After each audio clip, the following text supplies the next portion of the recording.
complaining and complaining, fucking hating our parents, hating our siblings, hating our kids, fucking arguing, wasting fucking precious time that we'll never get back on bullshit that makes no fucking sense. If something motivates you, watch it. Push your fucking life ahead. Stop watching everybody live their fucking life. Alright? You got one shot at this shit.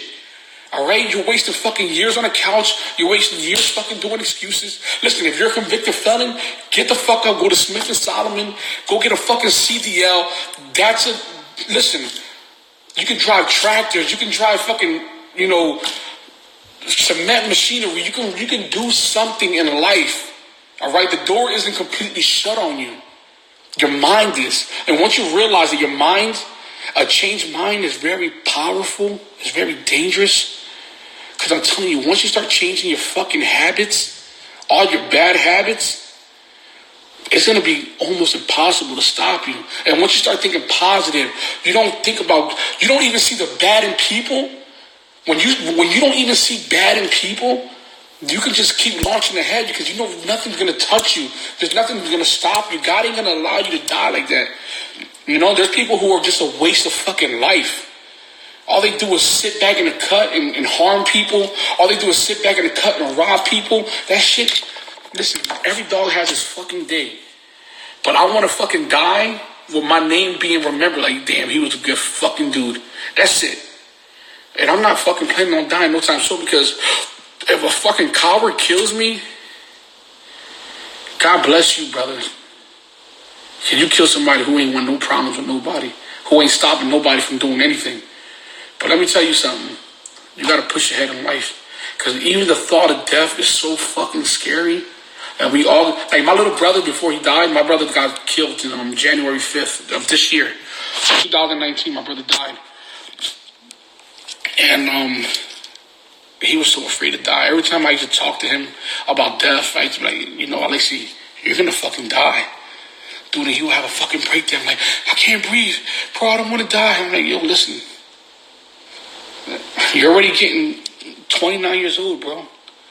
You're 29. Like, you got to do something with your life, bro. You can't keep falling in love. And you can't keep, I was trying to, and I was so fucking hard on him. And,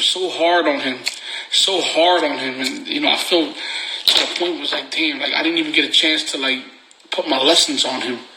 And then, I'm not going to lie to you, man. I was praying to God, I'll be crying sometimes, praying to God, is this what it takes to be rich? That, I lost 2 brothers in a year. Is this what it takes? And are you sacrificing in blood so that I can be successful in life? Does it take this?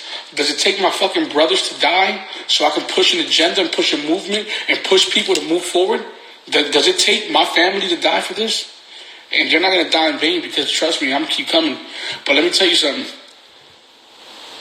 You got to do something with your fucking lives. Every life here counts. You know what I mean? So if it takes for my brothers to fucking die, for God to push an agenda on me, for me to move forward, then, I can't do nothing about it. But I know that I was crying to God even as soon as 2 months ago.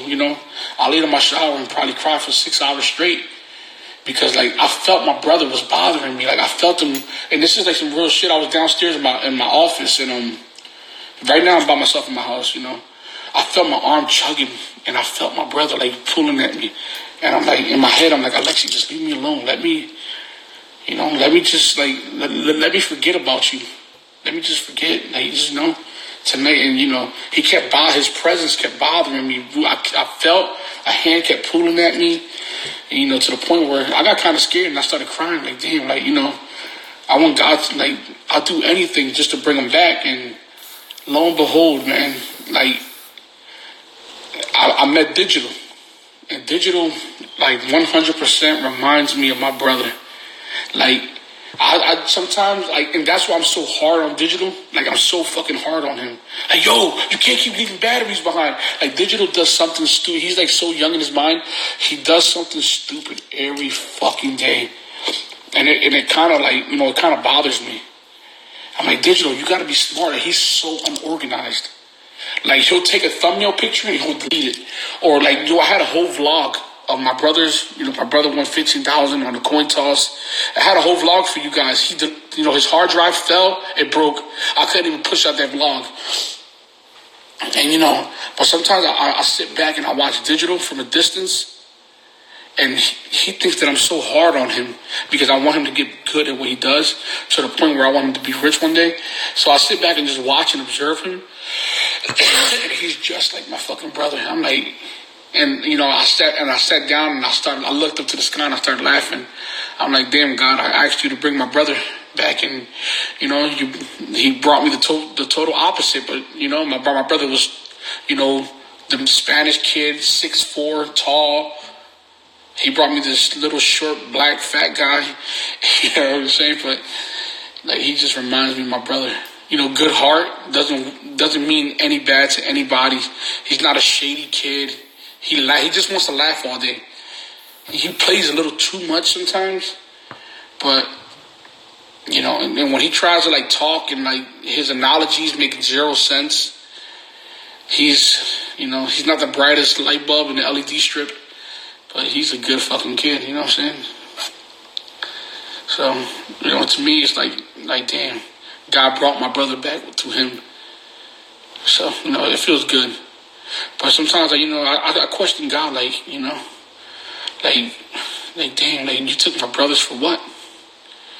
And it sucks because, he was like my number one cheerleader. He'll see me do something.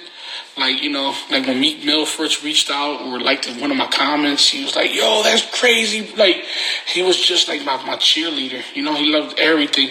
Like, when I bought this house, when I bought my other house, in Cheltenham, PA, he ran through it. Like, oh my God, bro, I can't believe you bought this house. Or when I bought this house on my birthday, he's like, oh my God, bro, I can't believe you got, like, he was just a cheerleader.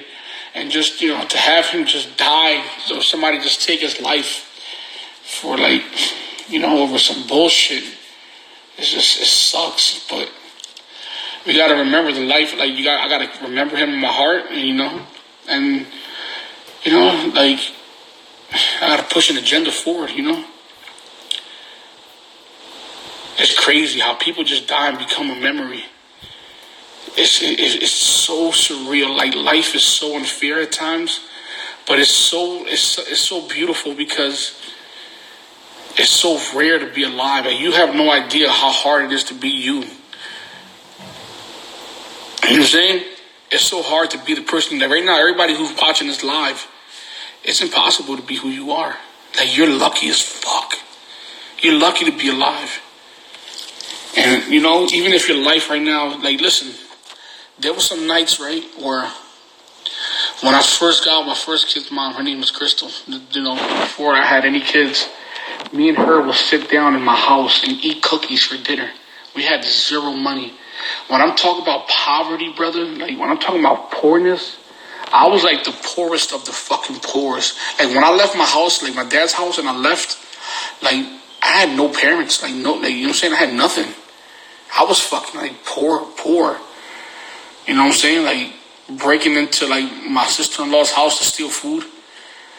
Like, we were that poor, bro. Like, you know what I mean? So when people tell me, yo, I can't do it, yo, it's hard, like, motherfucker, it was hard for me. It was hard for me. And you have no idea.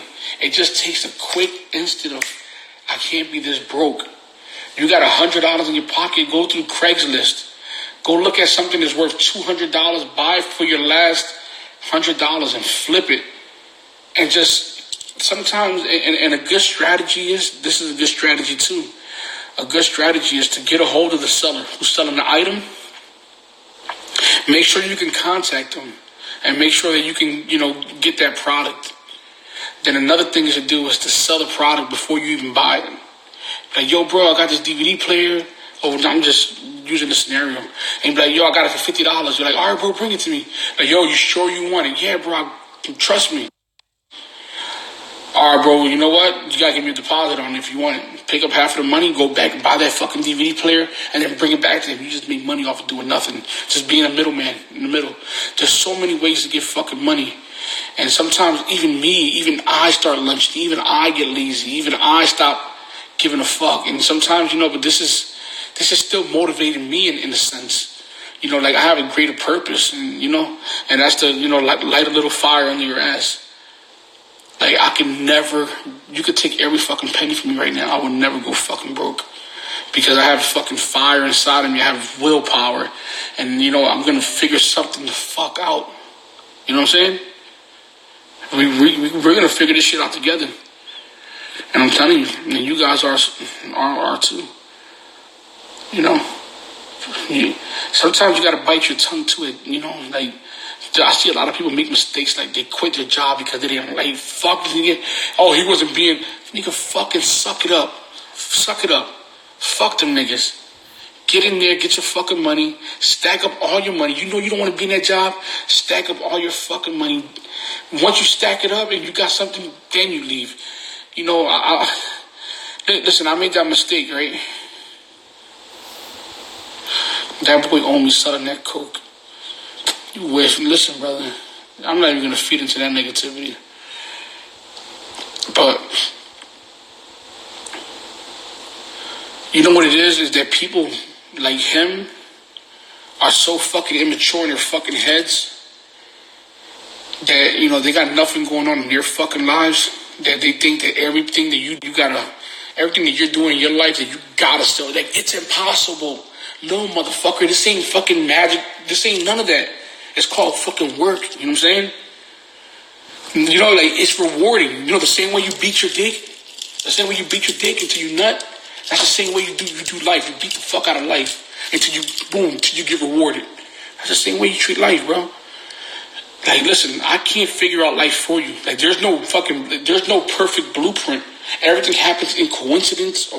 But all I can say is if you remain positive, somebody's gonna give you a fucking shot. There's somebody's gonna give you a shot. And once you have, everybody gets that one shot in their life to become something. And once you let that door close on you, it's closed forever. The only thing that you can do, fuck being rich, be successful. There's a lot of dudes in here right now who want to do something in life.